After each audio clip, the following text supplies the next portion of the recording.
Assalamualaikum dan selamat malam kepada kita punya viewer Arkitek Bangsa. Sebelum tu kami ingin memohon maaf sebab mungkin kita punya penonton sedang menanti kita punya video-video. Kami mohon maaf sejak kebelakangan ni kami agak sibuk sikit dengan kerja hakiki. So pada malam ni kita akan bersiaran kembali dengan kita punya isu-isu panas yang berlaku di Kedah maupun negeri di sebelah Kedah ni. Boleh lah? Boleh. Boleh. Okey, pada malam ni Apa khabar polis? okey, pada malam ni kita ada tetamu. Mungkin para penonton pun dah biasa tengok daripada orang ni, iaitu saudara Najib Suhaini dan Tony Kamal. Hai. Okey. Assalamualaikum. Saya Islam. Orang salah faham. Tony Kamal. Kamal Tony ya? Tony Kamal. Nama glamour dia. Merupakan bendahari Bersatu Jeralud. Dan saudara Najib mungkin hampa dah kenal, iaitu Naib Ketua Armada Negeri Kedah merangkap Ketua Armada Bahagian Jeralud. So pada malam ni kita ada beberapa soalan yang kita perlu tanya dengan mereka ni. Okey, tanpa melengahkan masa kita tanya soalan yang pertama dulu. Sebelum tu adakah hampa semua, hampa dua ni sihat?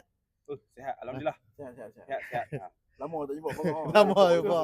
Kenapa? Oh. Macam ada Tak jumpa pasal bertenaga ni. Busy. Okey. Nampak busy dengan kerja hakiki.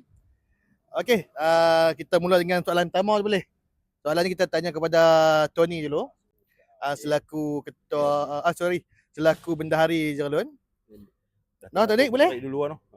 Boleh ni. Boleh. Okey, aku nak tanya hampa tentang isu semasa, iaitu kalau bukan beberapa minggu yang lepas berlakunya isu politik pergolakan di Perlis. Ketapau. Oh, Perlis Perlis dulu. dulu. Oh, okey. Ni satu Perlis. Okey. Okey. Situasi politik di Perlis yang berlaku yang agak panas sebelum ni, adakah menjejaskan apa yang berlaku di Perlis tu, menjejaskan politik di Kedah ni? Assalamualaikum warahmatullahi wabarakatuh. Buat masa sekarang ni, kita kat Kedah rasanya tak jadi apa-apa pun. No. Kita tak terpalit, tak terjejas hubungan antara Bersatu dengan PAS dan juga gerakan. Tak ada apa-apa pun. Tak ada kat apa-apa Kedah ni. berlaku. Ya. So kerajaan Kedah stabil dan Stabil. aman makmur. Okey. Itu jawapan aku lah. Okey, jawapan apa Najib tentang isu di Perlis ni, adakah menjejaskan politik di Kedah? Baik, Assalamualaikum warahmatullahi wabarakatuh. Terima kasih lagi sekali kepada Bang. Sudi menjemput lagi kita untuk Arkitek Bangsa. Mungkin tak ada orang lain nak jemput lagi kita. Berkenaan dengan apa yang Abang tanya tadi, sebenarnya kalau kita ikut dalam perhubungan ni, kan? Perhubungan ni kalau kata dia ada sikit macam kita ada dalam rumah tangga lah. Ya, okey. Ada klay-klay sikit tu baru dah kasih sayang lagi rapat. Gaduh adik-beradik orang kata. Gaduh adik-beradik, gaduh semisteri ni kadang-kadang dia lagi boleh merapatkan lagi hubungan. Betul. Kasih sayang tu semakin erat. Betul. Tapi apa benda yang kita lihat di negeri Perlis, semua sudah berjalan dengan lancar, semua sudah okey. Alhamdulillah, kita ucapkan tahniah kepada Yang Berhormat Abu Bakar Ya, betul. di atas pelantikan sebagai Menteri Besar. Dan hubungan yang kalau ada yang terpalit dan mungkin saya rasa tak ada apa-apa yang terpalit untuk hubungan politik antara PN di dalam negeri Kedah ni, yang mana kita kata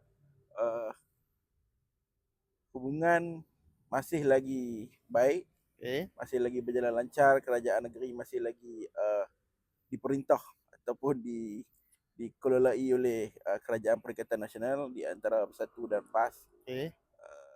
Itulah saya rasa mungkin satu benda yang boleh membuatkan kasih sayang antara Bersatu dan PAS ni semakin erat lah.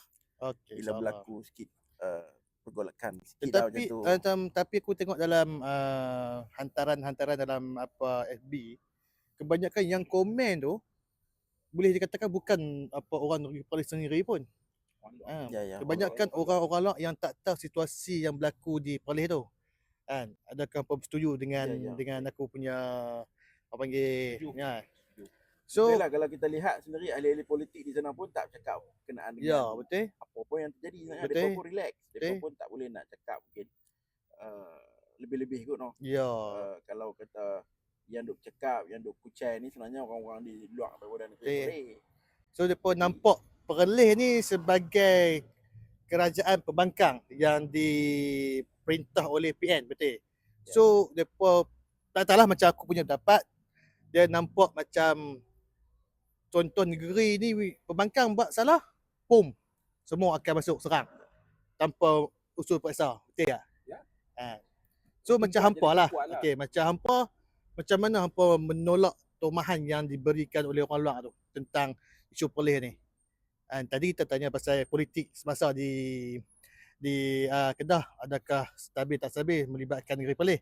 Tapi lah ni tomahan. Macam mana hampa nak explain dekat orang kita, orang-orang Bersatu ni ataupun orang PAS sendiri, macam mana untuk menolak tomahan-tomahan yang dilabelkan Bersatu ni sebagai pengkhianat tu?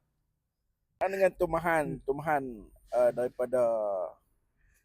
daripada orang-orang luar daripada negeri Perlis ni. Okey. Apa yang boleh kita cerita dan kita fahami rakan-rakan perjuangan, rakan-rakan daripada Bersatu sendiri, sebenarnya kalau ada isu yang besar ni sebenarnya, inilah yang diambil peluang oleh kerajaan pusat lah, Okey. ataupun rakan-rakan bukan daripada parti lain, bukan daripada Perikatan Nasional, untuk nak memperbesarkan isu ni. Sebenarnya kalau ikutkan tu, isu ni adalah isu yang besar di mata kita lah. Ya, okey. Tapi kalau kata kita pun sama-sama nak memperbesarkan benda ni, dia jadi lagi kuih panjang. Bila jadi kuih panjang, setiap kerajaan ataupun negeri ni perlu untuk ditadbir urus. Ya, Kalau kata kita dok biar lama-lama, dia akan mengganggu gugat segala benda yang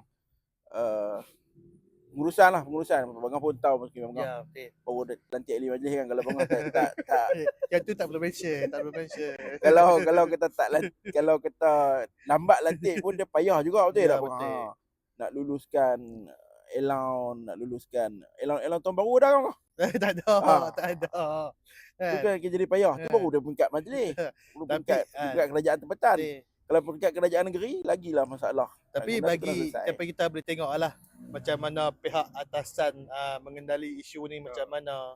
So kita ni mungkinlah kita ni orang bawahan ni, tapi orang di atasan tu nampak perjalanan dia untuk meredakan situasi ni. Jadi smooth kan. So bagi Tony pula macam mana? Bagi aku, situasi yang terjadi pada bulan lepas lah. Ya, bulan lepas. Tahun lepas kita sebut. Tahun lepas lah, boleh lah. Situasi yang terjadi tahun lepas tu, memang bagi kita sebagai orang Bersatu, memang kita duduk sabar, duduk relax je. Sebab kita serahkan dekat Kita percaya kepada pimpinan. Kita percaya pada pimpinan yang akan mengatur untuk mencari penyelesaian untuk masalah kat Perlis tu. Ya. Jadi kami hanya orang kata taat atau patuh lah. Kami hanya patuh kepada arahan Tan Sri Presiden, Iaitu kekal tenang, relax, sabar, doakan benda yang baik-baik. Ya. So kami yang berada di akar umbi ni, kita memang duduk relax, biar